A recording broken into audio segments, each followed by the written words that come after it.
yung aming soon to kambingan na gagawin. Ayan po, bale siya po ay 2,000 square meters po itong bakante naming lote na wala pa pong tanim, mga prutas-prutas pala ang na medyo naglalakihan pala ang. Pero ang gagawin po namin dito is yung kambingan. Magpapagawa po kami dito ng part ng kambingan. Dito po sa parte dito guys. No?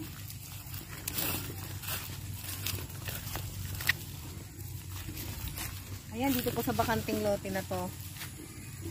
Diyan guys. So, yun nga po guys. Ayun lang. Maraming salamat guys.